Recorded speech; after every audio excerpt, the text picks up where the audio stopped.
If I can have it my way, kung akong tatanungin nyo personally, I want this online gambling stop.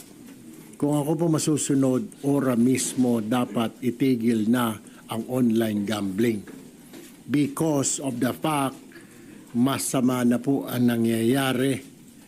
May mga bata na hindi na nag-aaral. May mga pamilya na naghihiwalay. May mga baon na sa utang. Hindi na umaabot sa bahay ang sweldo. Naghihiwalay ang pamilya, nag-aaway-away. May mga karamihan hindi na nagagawa ang trabaho. Take the case of that lawmaker na nahuli, nag-online sabong, yung isa, card games. E nakakahiya naman, di ba? We have to stop this. This is getting serious by the day. So online gambling must, not should, must be stopped. Pero definitely, it is the job we can only recommend to Malacanang, to the executive, our position right now kasi wala pa po tayong batas. But given the chance, definitely, kung tatanungin niyo ako, ayoko na ng online gambling. So yan po mga kaibigan, napakagandang balita nito. So mabuhay ka, Brother Erwin Tolpo, Senador Erwin Tolpo. Siya po ngayon ang bago nating senador kasi sa 28th Congress, sila na po ngayon ang makaupo ngayon dyan kasi panalo man sila. Pero maganda itong balita kung definitely, bakit definitely? Totally sana. Totally mawala na yung online game na yan, online gambling. Alam mo kasi Sir Senator Erwin Tolpo, sana nga sa lahat ng mga online gaming, kasi alam mo nyo ba, talagang totoo yan, marami nang nasisirang buhay dyan. Hindi lang nasisirang buhay, nabubulok na buhay. Alam nyo kung bakit mga kaibigan? Ito nga lang halimbawa dito, yung online sabong. Ito lang online sabong, napakadami na po diyang nagbuwis ng buhay po dahil sa mga kalukuhang or sindikato or ano pa mang matawag natin dyan. Nang dahil sa sabong na yan, gambling pa rin yan, Mr. Senator. Sa kasamaang palad lang po, Mr. Senator Erwin Tolpo, kung makita naman natin tong balitang ito, ikaw naman gusto mong matigil ang online sabong, ito naman gustong-gusto magkaroon ng sabong. Ha? Si Senador Erwin Tolpo, ang gusto niya definitely or totally na mawala na yung online gambling. Ito naman si Congressman, panay ang pangangatwiran kasi siya pala ang nahuli ng habang nag-session dyan sa Congress, siya na may nakasilip dun sa kanyang cellphone. Whatever. Kasi mayroon naman pangangatwiran, para naman sa patas na pamamahayag sa balitang ito kasi si Senador Erwin Tolpo may nabanggit siya doon ng mga congressman na nahuli na nanonood ng sabong. So ito naman ang katwiran sa mismong taong kinauukulan. Pakinggan natin mga kaibigan, ano naman ang kanyang palusot. Pero sir, yung video na pinadala ko sa inyo tungkol sa isabong. Hindi totoo. Kaya nga ako fake news eh. Kaya ako humarap sa inyo, ayaw kumandabay ang Kongreso. Dahil para bang pinalalabas nila, wala akong ginagawa, kundi ang haba ng butuhan. Meron lang nag-message sa akin, yung pamangkin ko, na gusto mag-invite ng traditional na sabong. Oh, yun. Ito kasi pamangkin na to, pasaway ditong pamangkin na to, pahamak ito eh. Di ba, Congressman? Bakit kasi padala ng mga link kay busy dyan sa Congress, mayroon palang butuhan na nangyari. Tapos ito namang cellphone mo. Sana yung cellphone, your honor. Pagka oras na ng may trabaho, tago mo na. Di ba sa batas naman ng ating mga private company, pag nasa trabaho, ang mga cellphone itago. Di ba ganon? Kayo nasa trabaho, nandun kayo sa inyong duty kasi din yan, katungkulan pa rin yan. Yun nga lang dahil sa pampublikong paglingkod bayan o ano pa matawag natin diyan, siguro walang nagbabawal diyan kasi kayo man ang manager, sarili siguro ninyo diyan. Di naman kaya kayong sabihan ni speaker na, oy, yung mga cellphone nyo ilagay nyo muna sa basurahan. O di medyo minalas ka lang, Congressman, Your Honor. Sana hindi ka ma-cite in contempt diyan sa nangyari sa iyo, Your Honor, kasi nahuli ka man. Anyway, tuloy natin yung kanyang paliwanag. Na gusto'y ako'y lumaban. Hindi naman ako interesado. Hindi naman ako nagsasabong. So, siguro, ako ang duda ko rito, may gusto sumabotay sa atin dahil tayo maraming nakakabangga. Ang aking number 1 nilalabanan, mga smuggler. Ang pinaglalaban ko, mga magsaka, itong livestock, poultry. So yun po, yun nga, yun din naman ang madali nating ikakatwiran. Kay mga kalaban ko yan sa politika, yung mga nasasagasaan ko sa aking mga ipinaglalaban. O, di ba?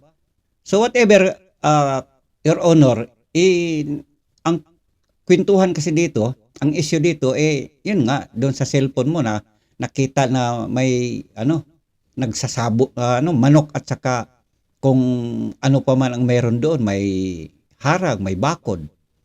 So whatever, siyempre alam mo kasi sa panahon natin ngayon, mainit po kasi ang ganyang klaseng sugal, yung may kasamang manok, online sabong.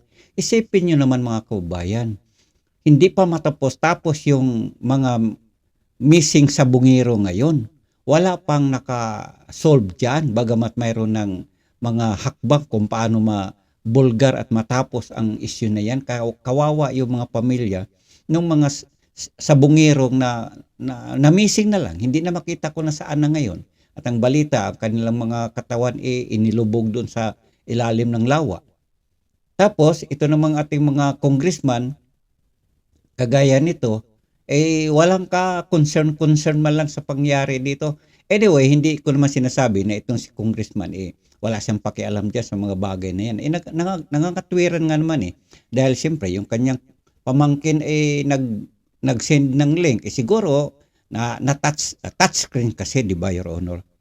Touchscreen kasi siguro, na-click lang niya, hindi niya sinasadya at nakita niya doon may black and white na manok. Naglaban-laban, isang si Ugis at saka isang si Bakiki. So, yan po. Medyo i-consider na lang natin mga kababayan kasi nga naman, wala namang magsadya na para ganyan sirain ang kanyang pangalan ng dahil lang dyan. Touchscreen kasi, alam ng mga cellphone kasi natin ngayon, mga touchscreen.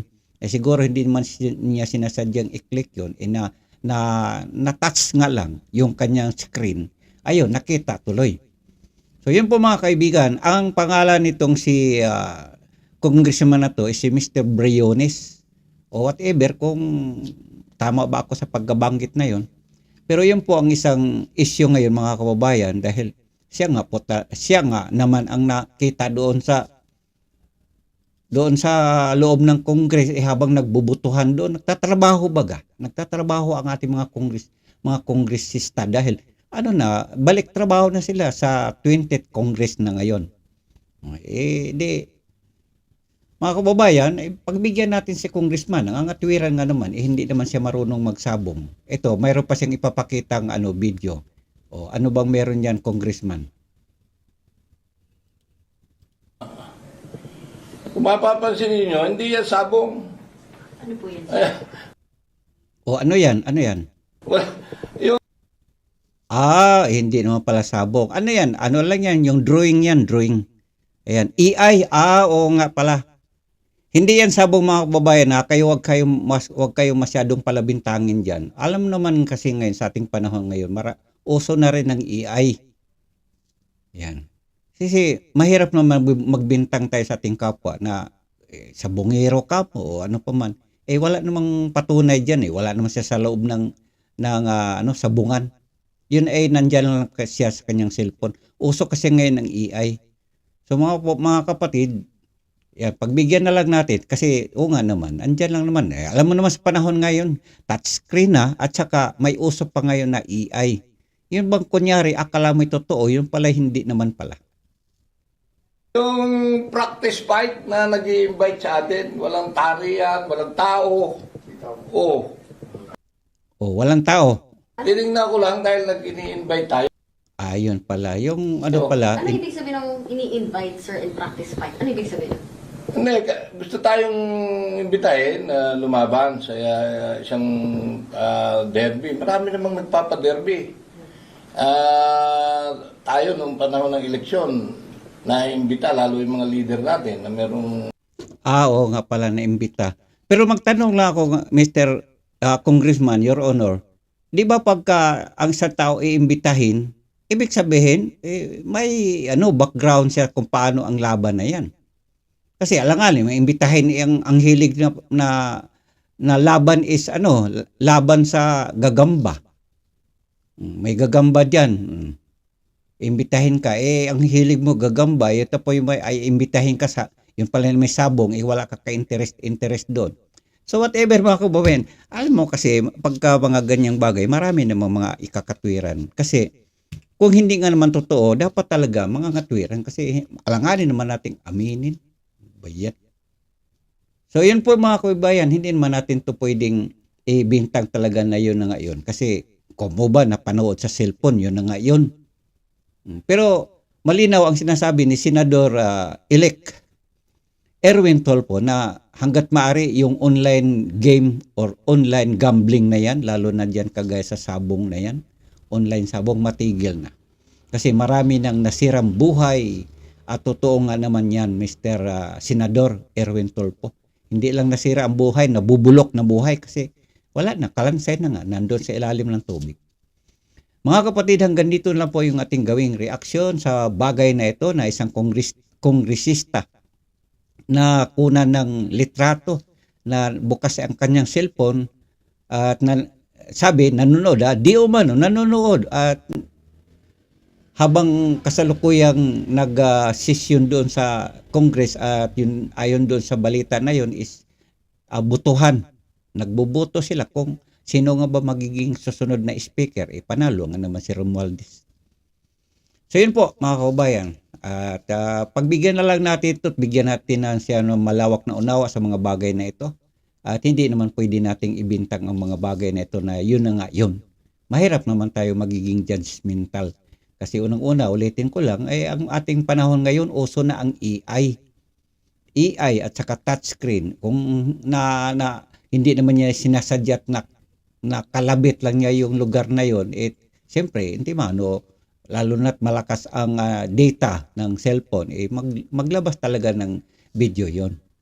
So yun po mga kababayan. At saka isa pa, ulitin ko lang, uso kasi ngayon AI, sabi nga naman niya, kita mo naman, hindi naman talaga yung sabong. Kita mo naman, background doon, isang tao lang nakatayo.